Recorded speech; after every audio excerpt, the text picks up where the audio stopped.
Before the show starts, this is a reminder to all our listeners that the podcast is an open discussion forum and not meant to be used as a source of direct professional help.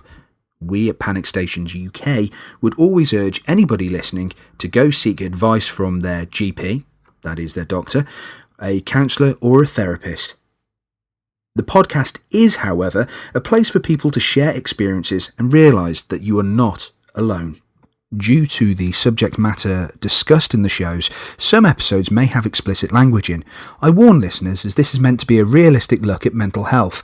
As such, you may find that some of the guests use some pretty colourful language. I ask all listeners just to freely accept this and to honour the guests that are on the show. It's their journey and it's their freedom of speech, and we at Panic Stations UK would never do anything to discourage that.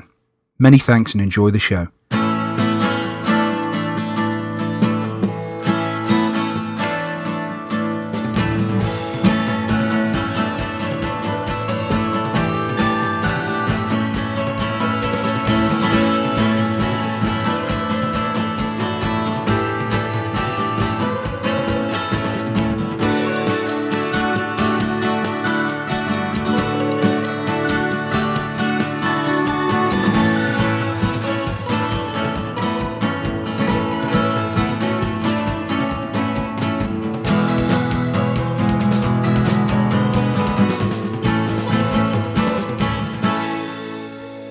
Hello, how are we? Another week, and it's another episode of Panic Stations UK. As I said last week, and with episode 3, we had a bit of a problem. We had to split episode 3 into 2 pieces, so I'm kind of cheating and having an extra podcast, 2 for 1, as it were. So I hope everybody's week's been really good. I mean, last week we were talking with Emma about eating disorders, and on a flip side of the coin, we've got another end of the spectrum, really, an interesting interview with Andy on the look of male eating disorders, because in fairness, and we touch upon this in the interview, so I'm not going to kind of retread over old ground, it's a bit annoying when you find out that people seem to think that it's sort of sex sort of appropriate, as in it only happens to women. It really doesn't, and I think Andy's going to highlight some pretty interesting facts which I think a lot of people will find hard to turn away from. It's very good stuff. So, again, another week, another new set of bands, and as I've said before, if anybody wants to send some information in, if they want to basically talk to us or want a guest on the show, poems, podcast shout-outs, anything like that, we're happy to take on requests, and we're happy to showcase them here, because it's all about creativity, folks, and creativity is a good way to keep yourself mentally sound. So it's all good. It's a great outlet for emotion.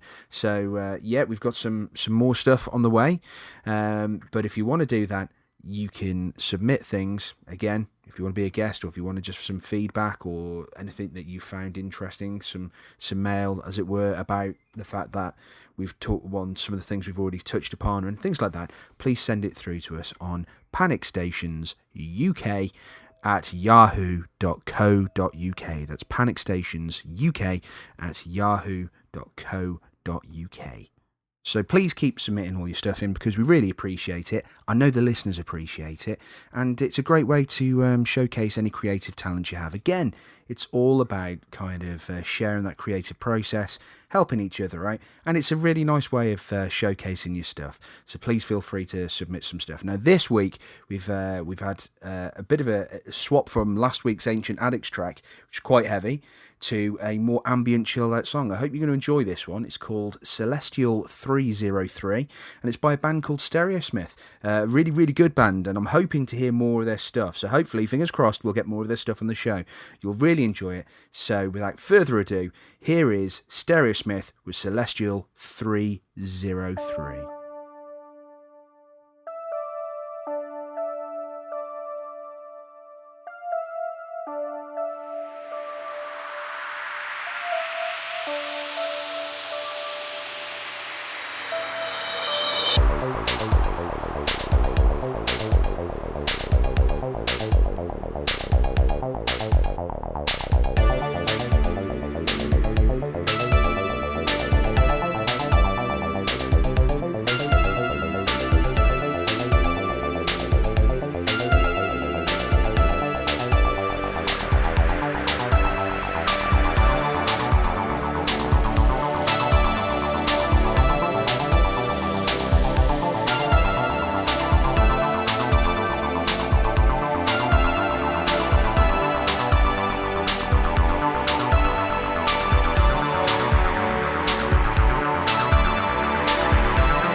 There you go.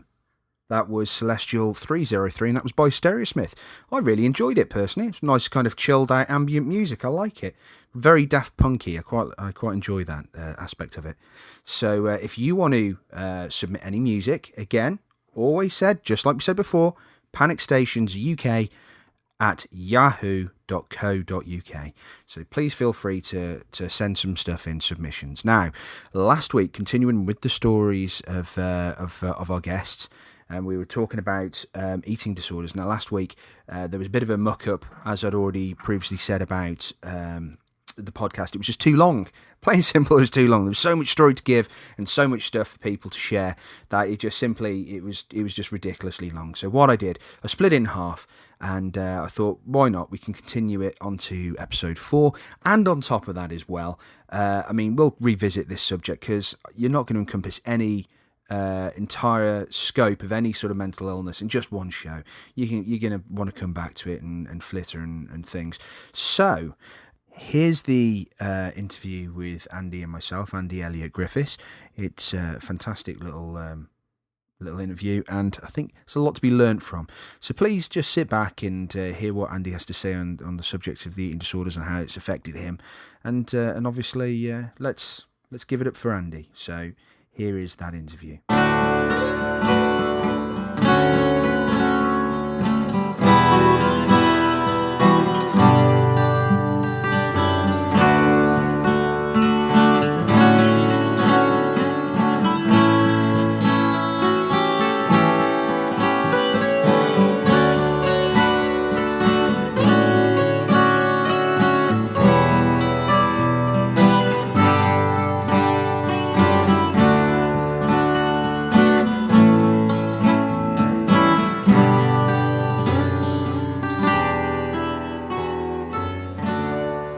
Hey, we've got Andy in the studio, and here he is to tell us his story.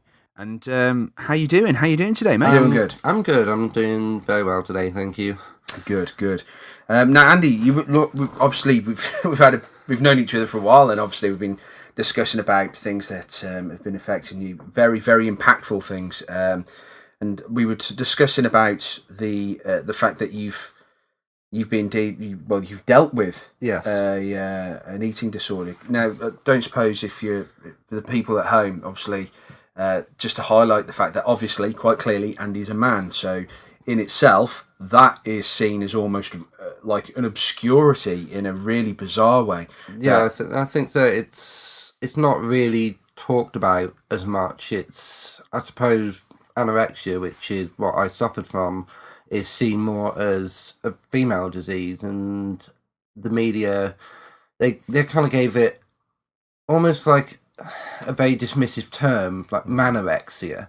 It makes it sound very dismissive and almost like it's not as important when it's the same disease. It's the same way of thinking. It's the same mental thing. It's just very strange that they dubbed it manorexia. Manorexia. I don't know why. It's just I think it is very dismissive. That's horrendous. That's mocking. Yeah. That's completely mocking an incredibly serious. Exactly, it is issue. When did you suffer with anorexia? If you don't mind me asking. I started when I was about 19. Okay. About 19 years old. I that's when it sort of started. It's difficult to really pinpoint it, but around that age. Okay. And how long did it last for? About 3 years. 3 years? Yeah, about 3 years. And how old are you now, if you don't mind? I'm 31. You're 31, so 19. So we're going back like 12 odd years now. Yeah. You began suffering. Was there any triggers that started the anorexia? The only thing I can pinpoint it down to is, at the time, I was heavier than I was comfortable being. I was about 16 stone. I was hitting 16 stone, and I felt uncomfortable. It was sort of playing havoc with my back, and I just wanted to lose a bit of weight to feel a bit more comfortable. And I thought, I'll lose half a stone, something like that, see how I feel after that. And I did, and I lost it in about 2 weeks. which is maybe a little above average, but not too bad. I lost it in about 2 weeks, and after I lost that, I thought, oh, that was fairly easy. Wonder if I can lose half a stone in a week this time. So I started exercising a bit more. I was playing football at college, and I managed to do it again, and I'd lost half a stone in about a week. And that's sort of what started it. And yeah, it's difficult to really pin down why I got into the mindset that I did. It was just to begin with about being more comfortable. I didn't want to get thin. I didn't want to, be ultra skinny. I just wanted to be comfortable again because I was so used to being around about 12, 13 stone. And I just wanted to get back down to that again. And at the time, I felt very out of control of my life anyway, because I was dealing with my sexuality. And obviously that was quite a thing because nobody knew. Not even I properly understood it. And I felt like the only thing I could control was my weight. And I started setting myself goals every time. I'll get down to 15 stone, I'll get down to 14 stone, I'll get down to 13 stone. And it got to the point where the numbers actually didn't mean anything. I saw them, but they didn't compute in my head that it was wrong, that they were getting lower and lower and lower. And I think it got to the point where it was so bad that I was suffering from a stomach bug. And to put it as bluntly, but not as horrifically bad, it was coming out both ends. That's fine.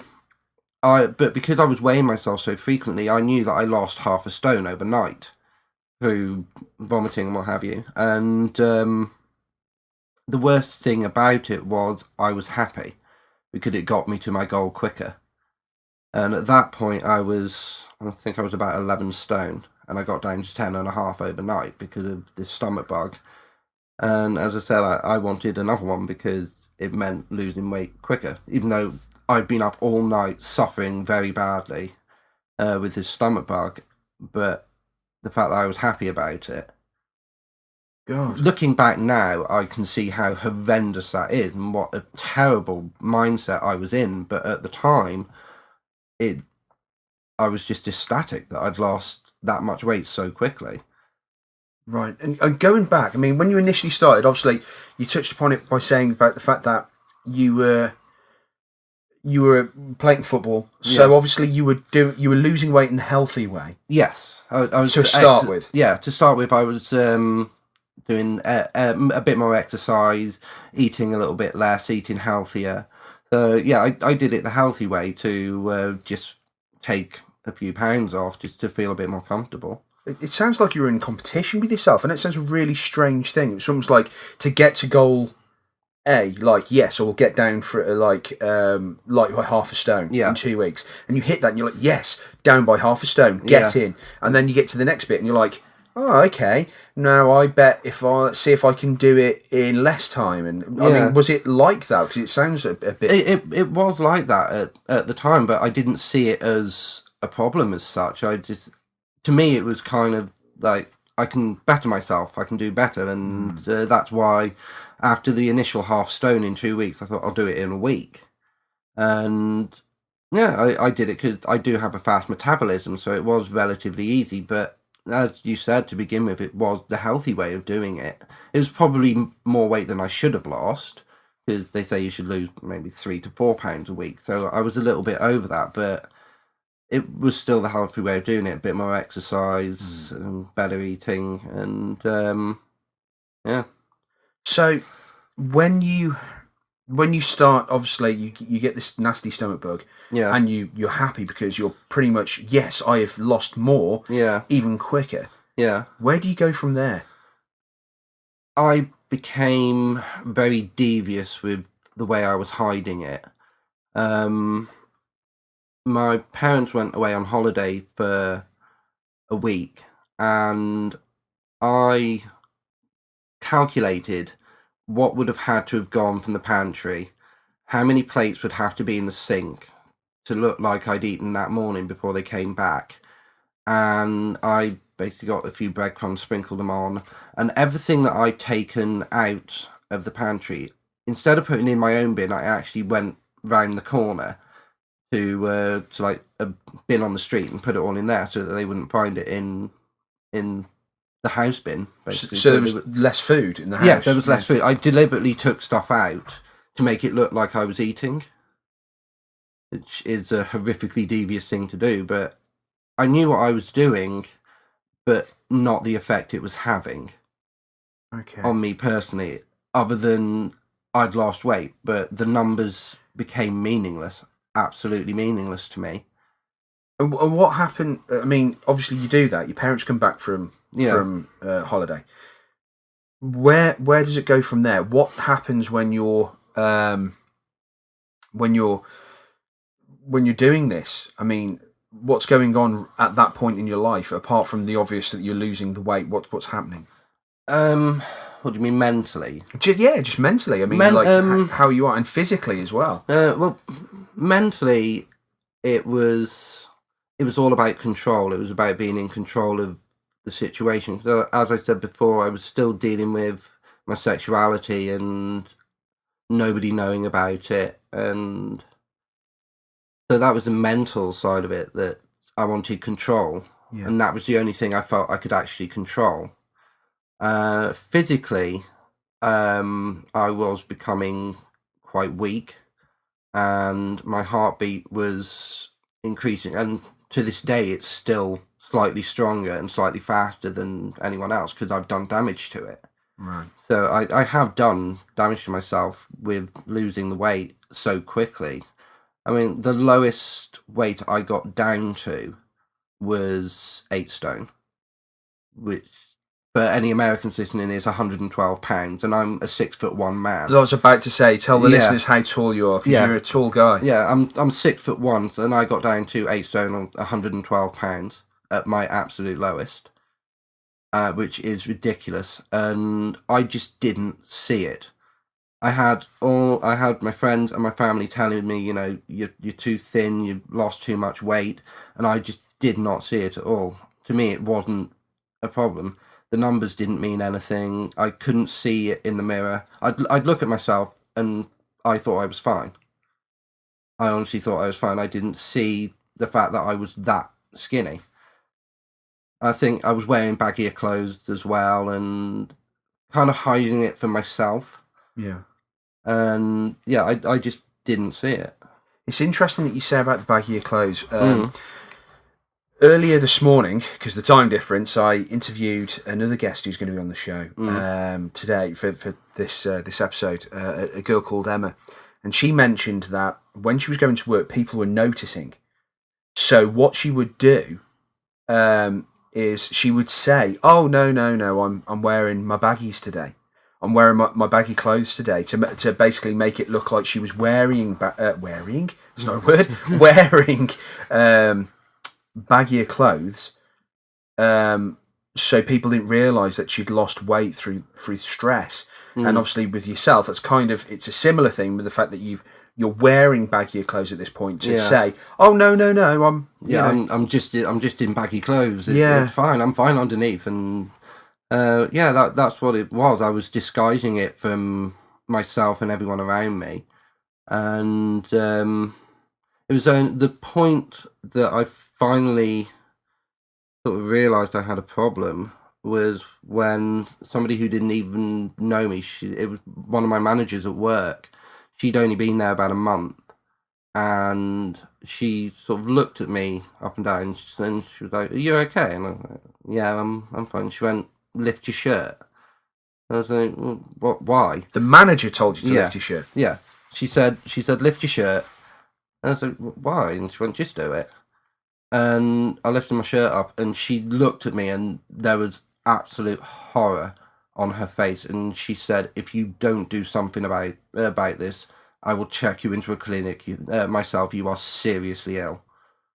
And that was the first point that I actually looked in the mirror and saw that there was something wrong. So that was your awakening when that somebody was my actually awakening, pulled you up on it. Had anybody done that before to you? not quite so bluntly. My family and friends had said, you are too thin, you've lost too much weight. And when it comes to family and friends, I just didn't really listen. Because I thought, they're just being overprotective and blah, blah, blah, blah, blah. But because it was somebody who'd only known me about a month, it came as a huge shock to the system that somebody who didn't know me had seen that there was something wrong. And that was the point that I finally realised what I'd done to myself and how ill I looked. That I hadn't seen it for years, how severely ill I was. And it came as a huge, huge shock to me to actually finally see myself properly in the mirror and to just go, pardon me for saying, but fuck me. Yeah, it's fine. You swear away. It was kind of like, fuck me, what the hell have I done to myself? And that was my awakening for me. So what happens there? Because obviously you realise you've got the issue. Yeah. I mean, you've already programmed yourself to eat in a certain way and to deal with not eating in a certain way as well. Yeah. Where do you go from that? I mean, like, how do you start going, right, I need to get healthier. Yeah. But I need to make sure that I do it in a healthy, responsible way. But at the same time, I don't want to, because obviously I'm programming myself, I shouldn't be putting on weight. I mean, what kind of conflict does that put into you? A lot of conflict. It was very, very difficult to snap myself out of it, because I'd always had the idea that when I was going through a stressful time, I comfort starved. Right. A lot of people comfort eat, I comfort starve. Yeah, I can guarantee you people comfort eat. That's what I do. And it was very difficult to snap myself out of that mindset. I mean, I can't even really pinpoint how I did it. I just knew that I was ill. I knew that there was something wrong, and I knew I had to do something about it, because it was obvious that I was close to death. And it was a very difficult time. And as I said, it was really, I can't pinpoint how or why my reasoning changed. I just knew that I had to fix it. Something had gone wrong. And I think it can boil down again to being in control.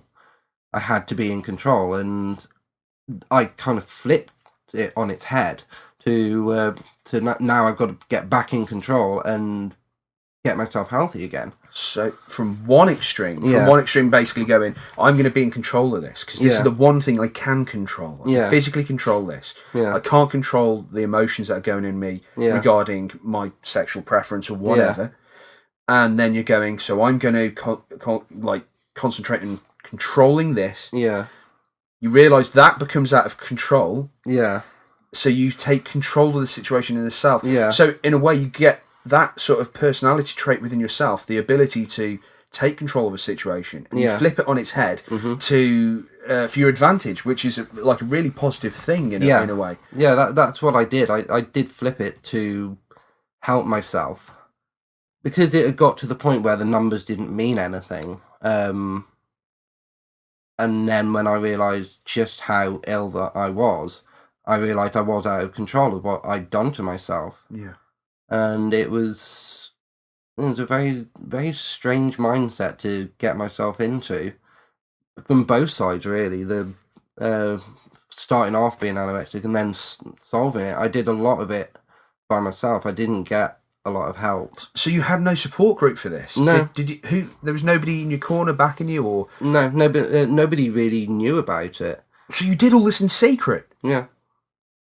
Jesus. Yeah. So, I mean, I'm not being funny. A lot of people they go out and they get help via GP, via counselling and things like that. What stopped you from telling people that what had happened? I think I was ashamed of myself. Right. I think I was genuinely ashamed of myself of what I'd done. That I got so out of control with it, even though at the time I thought I was in control. Yeah.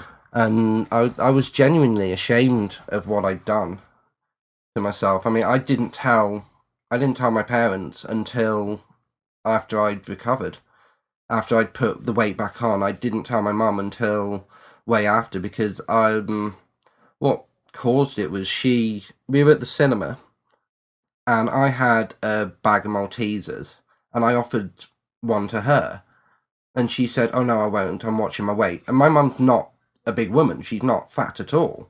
And I got really upset and really angry with her about it because, and I shouted at her, "It's only one fucking Malteser. You're not going to put weight on from this." And she took me outside and she went, "What's wrong?" And I said, "Mum, I was anorexic. I can't handle anyone being fussy about food anymore." Yeah. And this was when I sort of got to the main stage of my recovery. And I just broke down and told her everything, what I'd done, what I'd been through, how devious I'd been, and it was actually quite nice to admit then that I'd had the problem to a family member, to be able to say I'd had the problem, but I've dealt with it. Yeah. And my mum was very supportive. She said, I wish you'd told me, but I'm here for you now. And were you still wrestling with your own identity at this point still? No, by that point, I'd accepted the fact that I was gay. Mum had accepted it, and everything was sort of a lot happier. Yeah.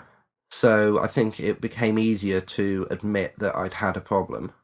Right. But yeah, because obviously, I'm not even going to attempt to try and put myself in that mindset because, when it's bad enough when you have your own one problem, that's a serious problem. Yeah. When you have two, and I mean, unfortunately, the society we live in, it's getting better.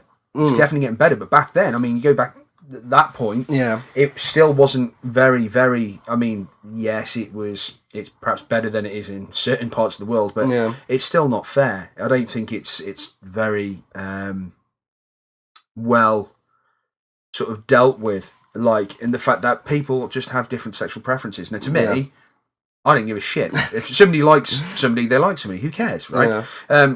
I think the most purest emotion that you can have is love. So it doesn't matter. Yeah. But people can still be really funny over the stupidest things. So you're wrestling with that. Yeah. So that's it's a life-affirming decision in itself. And I think that'll be another podcast further down the line, I think. Because I think you can't just encompass the entire struggles of like a community of people, like with their own personal choice over something. Because to me, I think I want to be a bit controversial here, so please forgive me out there, any listeners. It's equally as personal as somebody choosing a religion or a lifestyle. It's not it's a lifestyle choice. That's the most ridiculous thing you could say. But it's just who you are, isn't it? And it's one of those things. And I think you have that major thing going on. Yeah. And then you have one that's literally putting your life in jeopardy. Yeah. That's insane. How the hell did you function?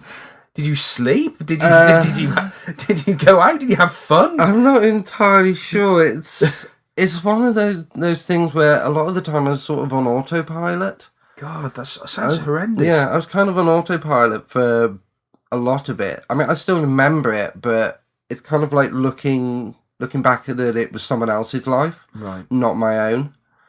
And I don't want to completely disassociate myself from it. It's one of those things, it helped me grow as a person and helped me learn that, there is a value to life. Yeah. And I think for me, because I was going through so much at the time, having to deal with everything, with college, with having to understand.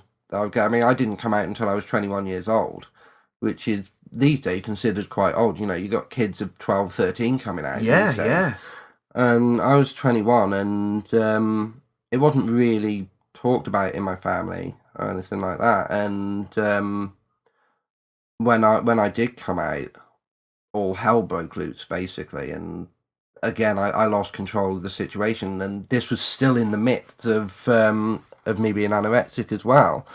I was 2 years into it, being anorexic at that point, and that was the point that kind of pushed me over the edge. Was that when you really lost the weight, and that's the thing that's the lead up towards? Yeah, that was when I kind of really I went from about 10 stone down to 8 in about 6 months. Oh my, I mean, anybody out there to put this into context, anybody out there that attempts to lose weight, and I know this from my own personal up and down, slightly yo-yo weight scales myself, when you start to initially lose weight, the first few pushes, when you change your lifestyle and everything else, the majority of the weight generally starts to slip off within the first few weeks, and it gets harder. So you'd gone from being 16 stone, being a 6'1" man who's 16 stone, to literally half your body weight. Within the space of 3 years. Yeah, that's wow. I mean, you hear of these people who are very big and they lose half their body weight, and kudos to them for doing it. But they do it over a longer period of time. Yeah, it's for safety, like you say, because of your heart and things. Yeah, but for me to lose it so quickly, literally half my body weight, it was, looking back now, it's frightening. It's frightening what I did to myself and the way I did it. I was surviving on maybe a couple of slices of bread a day. Wow. I mean, like... The only reason I ate them was so that I wouldn't pass out.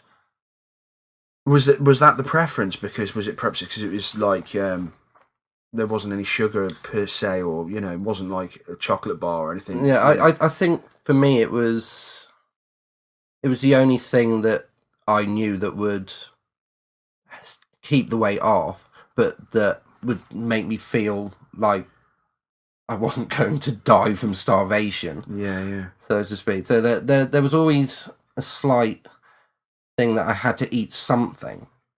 I just didn't want to eat much. And I mean, I've talked to other anorexics and they have said the same thing, that they will eat little things, tiny things, just to make sure that they don't pass out during the day and reveal the problem, which is what it was for me. I didn't want to reveal the problem. I was exceptionally good at hiding it. I was very good at hiding what was wrong. And that's why I did what I did when my parents were on holiday. And when they were around, I was very good at just saying, "Oh, I've got college work to do. I'll eat it in my room." Or I've got something to do, catch up with, I'll eat it in my room. And I'd hide it, and then when there was an opportunity, I'd take it to the bin round the corner. So you've overcome this. You've overcome something. I mean, the bravery that you're showing, and it is bravery, like to go through not one but two massive life changes. Yeah. Okay, you're going through that, and you come out through the other end. You realise you've got the issue. You deal with it. I'm sorry, Andy. It's insane to me. Like, I know it's a very stupid word for me to use in a mental health podcast, saying the word insane, but I can't believe the strength that you must have to have gone through that by yourself. And I mean, would you recommend doing it by yourself? No, of course not. Of course not. I wouldn't recommend doing it by yourself at all. I mean, the only slight bit of help I did get was the fact that the GP had noticed that there was something wrong, and they'd been keeping an eye on me, which I found out years later. Yeah. That they'd sort of been keeping an eye on me. They'd been doing secret blood tests on me. Well, not secret. I knew they were doing them, but not for the reason that they told me. They would say they were checking for one thing, but they were just checking for another thing as well. They knew there was sort of a problem, and once I'd got through the worst part of the recovery myself, that's when I was able to talk to the GP more openly about it, and they were able to give me a bit better advice. But the vast majority of the recovery I did myself. Because where are you now? In a place in your life right now, 31-year-old Andy. Yes. Right. How are you now? I'm a hell of a lot happier. I mean, as you know, I've been in a long-term relationship for 7 years. I've been married to the guy for 5. Yeah, lovely bloke, And I'm a lot happier. I'm a lot more stable, and I think there was another turning point. There was a few years ago, and because I'd always had a problem with eating in public, always had a problem, and to this day I still feel a little on edge about it. Okay. But there was a point when I was in Manchester, was when you went to see Nine Inch Nails. Oh yes, yeah. For the listeners out there, like I've said before, I like my rock music and things like that. Very eclectic music taste, but like Nine Inch Nails, I love. And I know Andy's husband, and he's a lovely bloke, and we'll hopefully have him guest on the show very soon because he's got a wealth of mental health knowledge in himself. He's a fantastic bloke. We went to watch Nine Inch Nails, and my wife and Andy went off to obviously do other things. Well, we watched the film, and then we went to I think it was. What was it, Planet Hollywood, I think, or something like that in Manchester? One of the ones... You went to Planet Hollywood without me and Danny? We were finding stuff to do. Shenanigans! And it was sort of... Because I was having such a good time with her, that we'd been to the film, we'd been around the shops, and she really wanted to have something to eat. Yeah. And I didn't want to spoil her enjoyment by not eating anything. Yeah.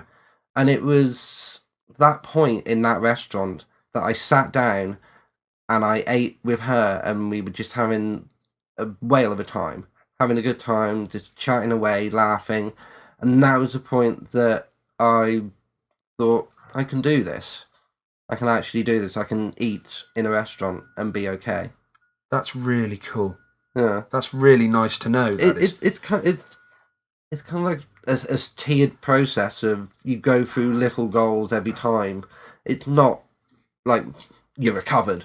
You go through different things with how you deal with it. And as for me, it was the eating in public or eating around people, and just these little things. The first part of the recovery was actually eating stuff, eating a full meal, even if it was alone. And the first meal I did eat after I'd realised there was a problem, it was painful, but necessary. Okay. It was painful but necessary for me. I knew I had to do it. And, I sat down and I ate the whole thing because I thought, this is what I'm going to do. I'm going to be in control of this. I'm going to get back up to a decent weight. Sensible stuff. Yeah, I'm not gonna get big again. I'm just gonna get up to a decent weight, which for me is around about 12, 13 stone, which I'm at now. That's fantastic. Yeah, it's a long process to go through the recovery, and I always say that you can kind of equate it to an alcoholic in a way that if it's a recovering alcoholic, they're still an alcoholic, they don't drink. I'm an anorexic who eats. Right. That's the way I kind of feel. I think I will always be anorexic, and there will always be a slight risk that I could go back. Like a relapse. Yeah, there will always be a risk that I can relapse. And I know that talking to people who have been through the programs, it's so easy to relapse. I mean, it's usually like a 5-year process that they go through, and what they do is that if they relapse, they start again. They start the whole process again, and it's I don't want to. I have no intention of getting to the stage that I was, but I'm also aware that it is a risk. It's always going to be there, but I consider myself an anorexic who eats. If you could go back right now, because obviously you're in a happier, healthier place now, and you look great, man. You're in a good place. You got the love of a good person. You're a good guy. You've always been a good guy ever since I've known you. You're a really good bloke. So it's nice to know that you've managed to do this. Yeah. You've managed to get through to this goal of being in a happier place, because it is hard. It's very hard to find that balance in your life, regardless if you have mental health issues, or regardless if you've had a moment where you're always happy, and then you kind of slip. It's always a tightrope because life is very unexpected and it throws curveballs. Yeah. There's lots of different things. If you could go back to 19-year-old Andy with these issues, what advice would you give him? That's a difficult one, because I always say that I never have any regrets. I have experiences. Good saying. That's a And good saying. I don't regret anything that I've done per se. I consider it a life experience, and that I've grown from it and I've learnt from it. And if I could offer any kind of advice to 19-year-old Andy, is one of my favourite sayings is, it does get better. It will get better. And I wouldn't change what I've done now, because, as I said, it's made me who I am today. And that's how I view life in general, that you have experiences and they make you who you are, and you can either run from them or you can learn from them. And I'm quoting from the Lion King there. No. It's all good. It's all good. No, but I'm not going to sound like an African monkey. It's fine, but there you go. But yeah, it's I just consider it all a learning curve more than anything, and that you have experiences and you have them for a reason. It shapes you. It certainly does shape you, doesn't it? It does, and that's what it did with me. It helped me to learn that if there's something I can't control, it's not the end of the world. You deal with it as things happen, and that's the way I view life now. That obviously with Danny being bipolar and what have you, which we'll talk to him about. Yeah, but that was another thing that I dealt with, and I didn't revert back to starving myself.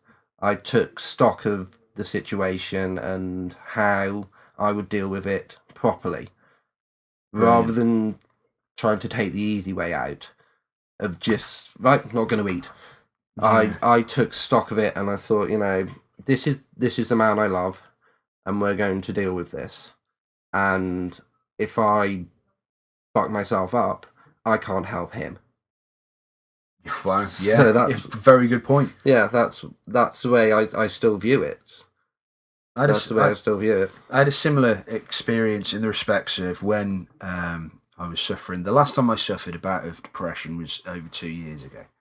And when I had a bit of depression, one of the things I did, when I found out that my little girl was about to be born, so it was 3 years ago, because this is when I found out Debs was pregnant, so it's 3 years ago. Really get my 3-year chip. So it was almost like, I don't want to say just snaps you out of it, because you can't just snap out of depression, but it certainly helped me do a very similar thing, going, right, I need to make sure that I'm consciously trying to make an effort to do certain things to help with this, because my little girl needs to have that love, and I don't. It's hard because I don't want my little girl to feel that she's a burden or anything like that. Because clearly she isn't. But obviously, if I have these issues, I don't want to think, Dad's feeling bad. Yeah. I've got to make sure I keep this away from him, or any of this kind of stuff. Yeah, well, I suppose with me and Danny, we kind of help each other out. That he'll always do his best to make sure that if he's going through any kind of mood shift, that it doesn't affect me. And if I see that there's a problem with him, I don't let it affect me as much, so that it doesn't bother him. So we kind of mutually bounce off each other to make sure that we're both happy and healthy. But again, that's taking ownership of the situation in the respects of, you realise how you're going to, because you know yourself. I think certainly as you get older, and we're still young, damn it, we're still young. Still young. But certainly as you get older, I've still got it. I've still got it. You've still got it, kid. As you get older, I think you certainly become more comfortable in the skin you're in. Yeah. Not all the time, and not completely, but I think you come to learn how to do certain things, and there's an acceptance of part of your own behaviour, I suppose. You know how you will react, so you take ownership, I suppose, Yeah. more ownership of it. Exactly. I think it's still a sense of control, but in a sensible way. Good point. It's Very a good sensible sense of control rather than out of control. Yeah, which yeah. sounds weird, but yeah, Out of control. Out of control.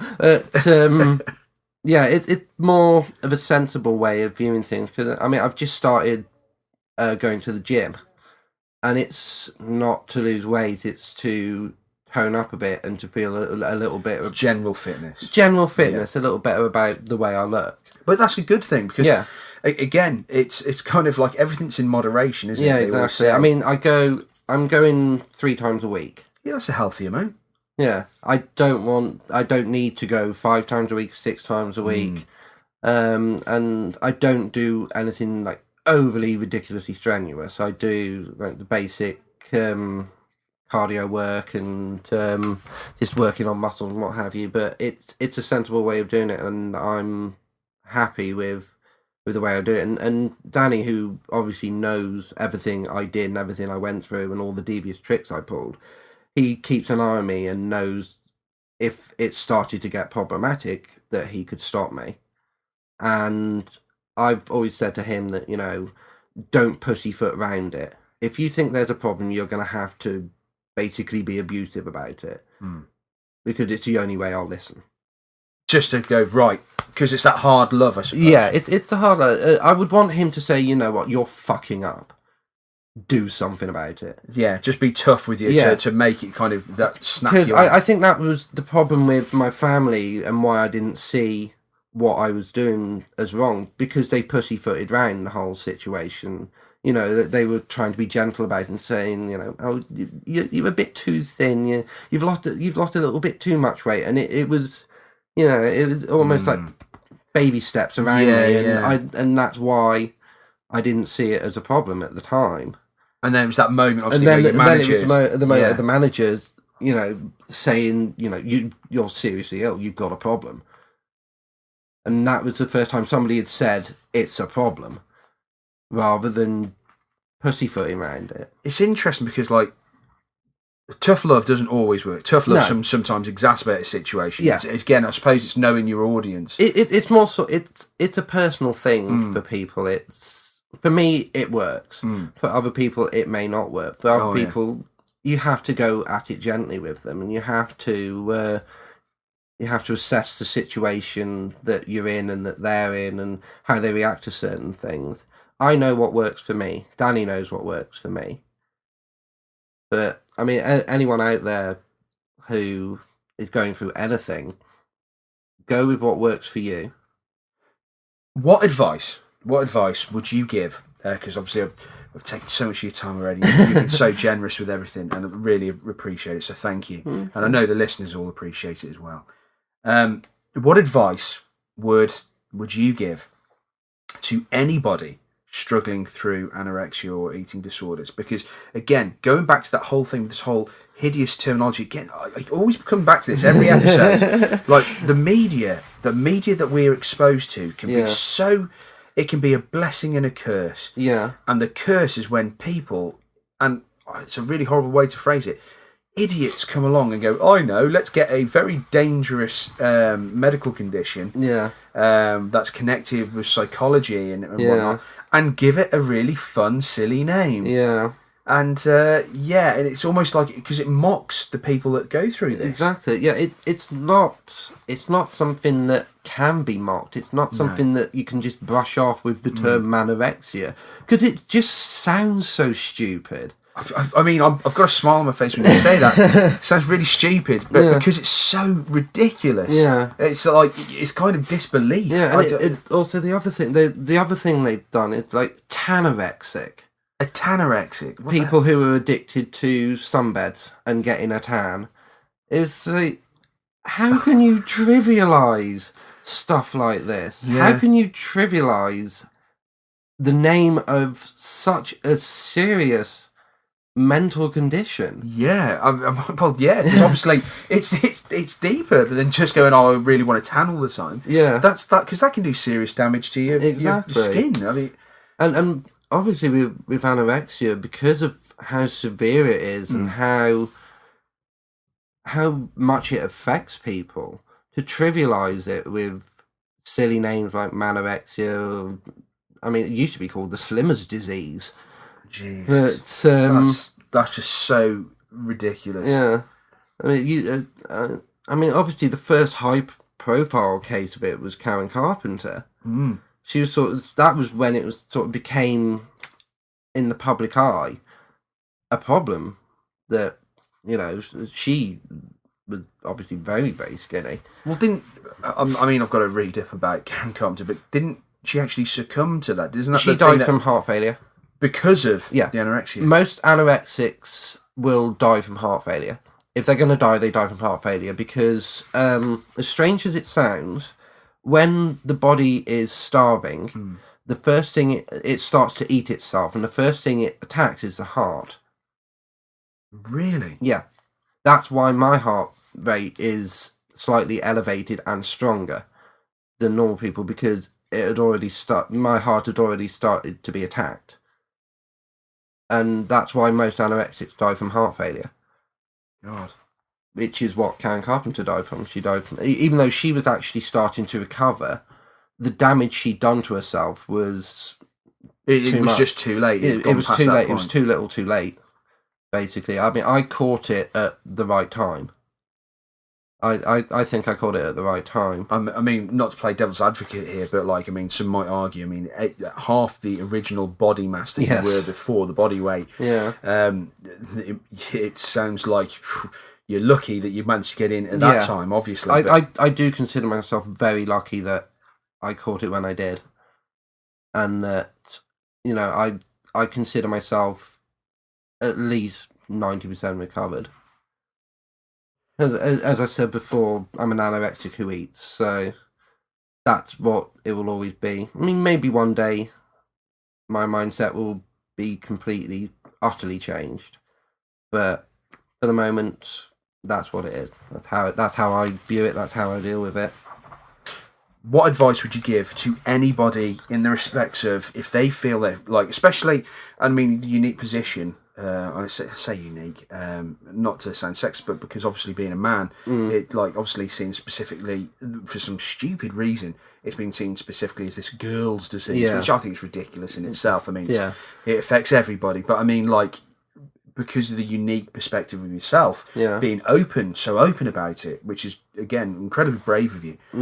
What would you give advice-wise to, first of all, anybody suffering with anorexia, and second of all, anybody that may be male and suffering from anorexia or eating disorders in general? Yeah, I think any advice that I can offer is, if you even have a hint that you think something might be wrong, ask somebody.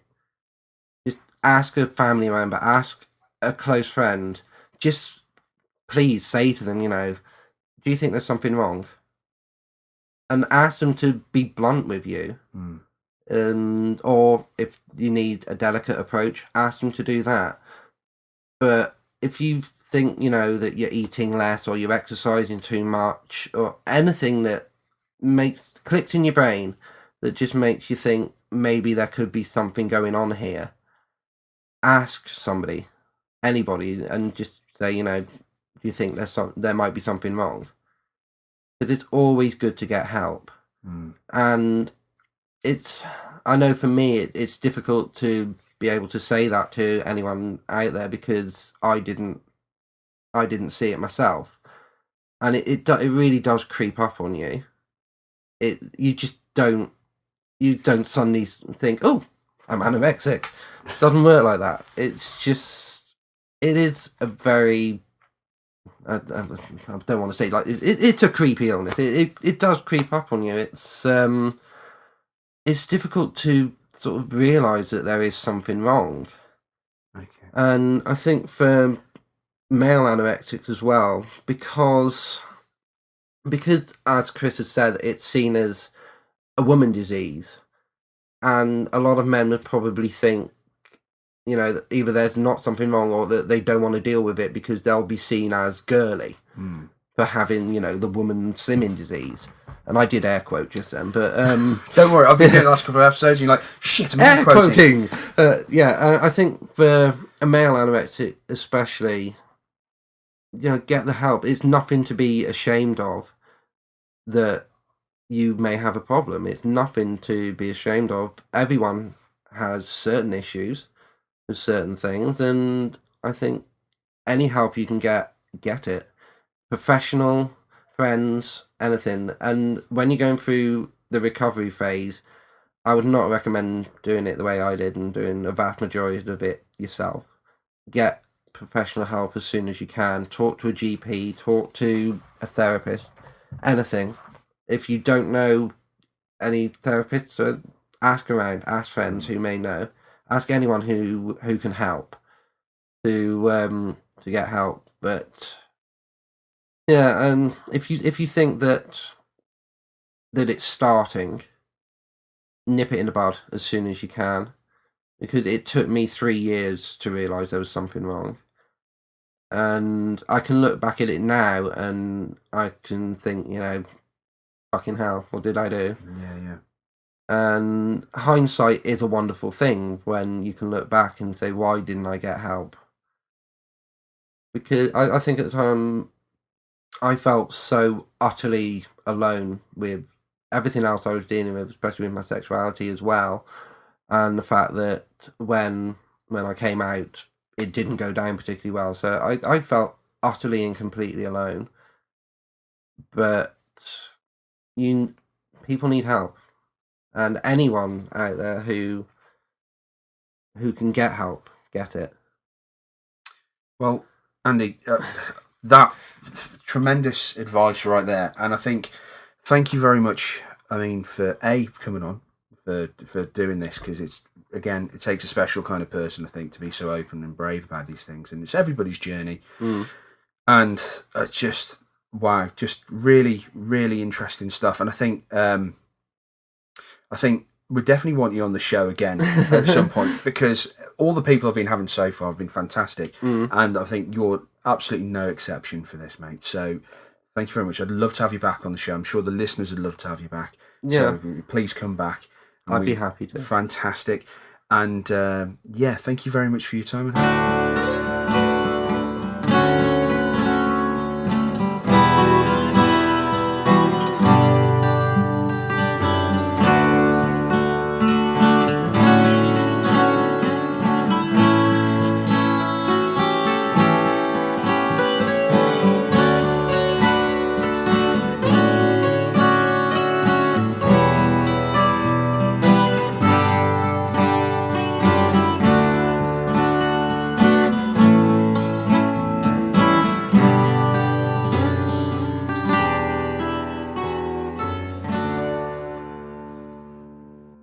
That was Andy's interview from last week.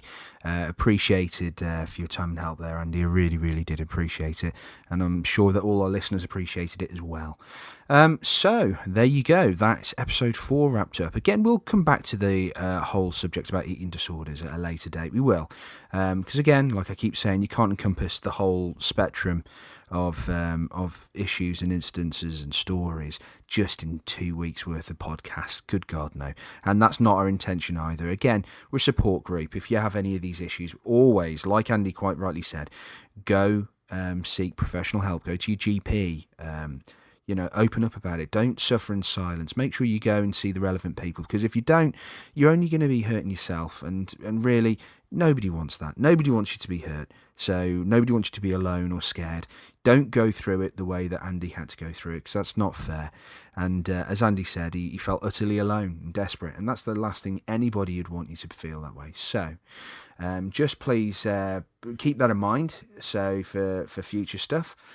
And just make sure that you're looking after yourself. So next week we'll be back again, and we'll see what we can dig up for the podcast. I'm sure we've got plenty of subjects we can go from, because I know a lot of people are coming forward with a lot of ideas for shows, and I think it's going to be some good ones coming up. It's just a toss-up over which one comes first. That's how much stuff we've got. That's how much information we've got. We have so much stuff that we literally can't decide which week we're going to do what subject. So stick with us at Panic Stations UK. If you have a particular thing that you have close to your heart, maybe it's not eating disorders, maybe it's anxiety again, maybe it's bipolar, maybe it's sort of, I don't know, fear, a phobia of anything, just feel free, chuck us an email. It adds it to the deck, and we're more than happy to discuss anything with you. So here we have the address, which I always shout at every week. Feel free to contact us at panicstationsuk@yahoo.co.uk. That's panicstationsuk@yahoo.co.uk. Well, we've had another submission from Robin Blackmore. You can find his stuff on SoundCloud under Robin Blackmore Music. And this is a brilliant one to play us away with. And this is Raindrop in a Happy Head. So until next time, take care of yourself and be safe.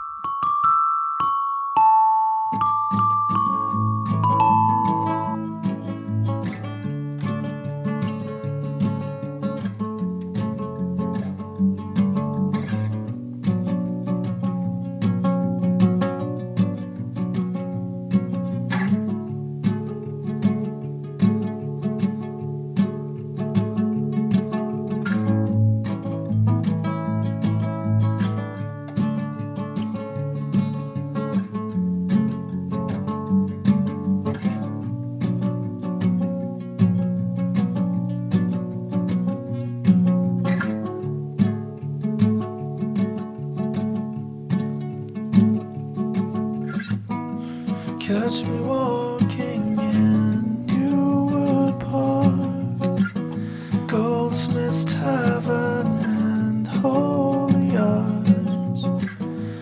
I gave my words away to the wind of a charcoal day. Don't be worried, don't hurry, the new day's early. Wind in the trees, listen to me, drop a rain in a happy head. It's all it takes to tip it over.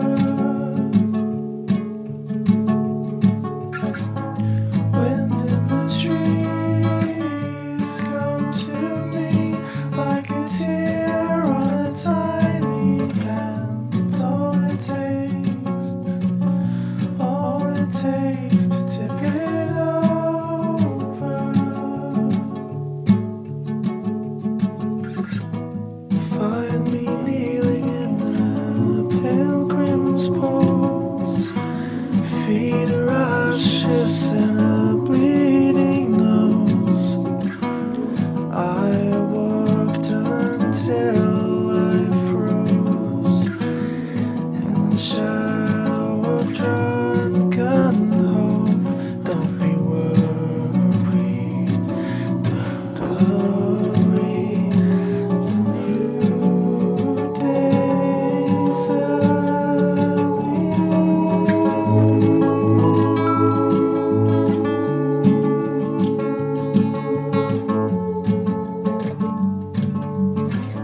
It's all it takes to tip it over. Wind in the trees comes to me like a tear on a tiny hand. It's all it takes.